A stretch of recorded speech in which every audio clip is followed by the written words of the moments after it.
I've been to over 100 cities in Europe, and these are the ones I like the least. First off, we got Geneva in Switzerland. I just thought it was going to be as cute as Bern, as Lucerne, as Freiburg, and that's not what I found at all. I found that it was quite grim, a little bit gray as well, and not as fascinating to walk around.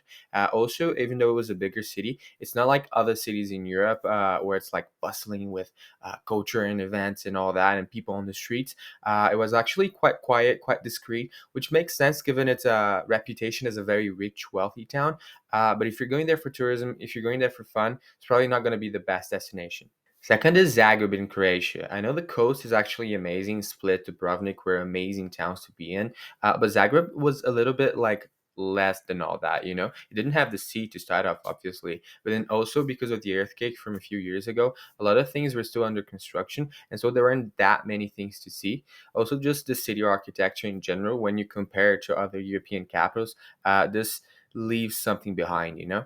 Third, I'm gonna say Glasgow in Scotland. I'm sorry, but just comparing everything in Glasgow to everything in Edinburgh, Edinburgh just wins like all over. The hostel was better. The city center was so much cuter. It was so much more lively. The music was better. There were more things to see. The museum was more impressive in Edinburgh. The one I went to, at least, was more impressive in Edinburgh than the one in Glasgow. I do hear Glasgow's very good for parties, but I'm not that much of a party guy to start with. So I would definitely take Edinburgh over Glasgow if I could only choose one in Scotland. Next up, I'm gonna say Bratislava. It's nestled in between amazing cities in East Europe like Vienna, Budapest, Prague, but it doesn't live up to the height, so it really kind of gets shadowed down by its neighbors. And the reason I'm saying that is, first of all, it's much smaller, and then just the historical center is a little bit less nice. There are less things to do.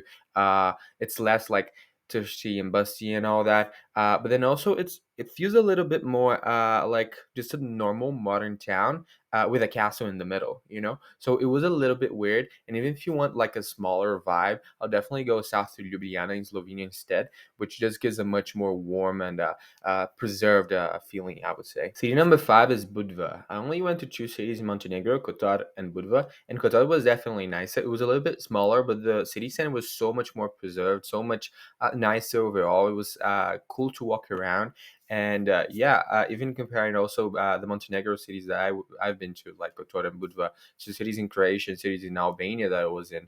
I feel like if you go south to Albania, you're gonna get much better prices, and if you go north to Croatia, the cities are a little bit better. They're a little bit more historical, more preserved, a little bit more amazing, so to say, especially in Dubrovnik. So Montenegro just stays in that kind of in between, both Budva and Kotar, but especially Budva, which doesn't give you the best for your money in terms of prices, and neither the best for your money in terms of like just stunning natural beauty combined with like a stunning medieval architecture, for example, like Dubrovnik. Number six, I'm gonna say Andorra. Andorra is a city state, so it could be considered a city or a country in between Spain and France. And it's supposed to be really nice because it's in the middle of the mountains, it's an old country and all that. But what I found when I actually got there was that even though the way there was amazing, with a lot of very cute cattle and villages, with very beautiful mountains with snow, the city itself is quite boring. It's pretty modern, so there's virtually no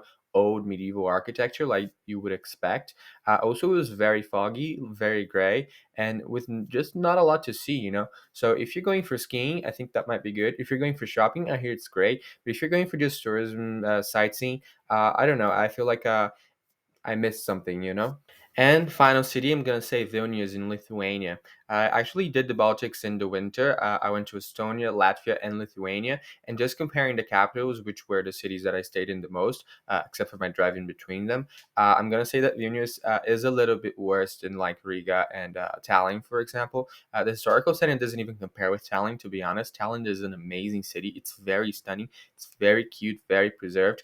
And then Riga is not as nice as Tallinn, but it's got like an edgy vibe to it. It's near the sea, so you can actually go to like forests near the ocean, which were amazing to see. Whereas Vilnius, like, it had the worst Christmas market out of the three. It had like less things to do. There was a nice museum that I went to, and the people overall were nice. But overall, comparing it to other cities in the Baltics, if you're thinking of maybe going to one or two, I'll definitely go up to Tallinn or even Riga.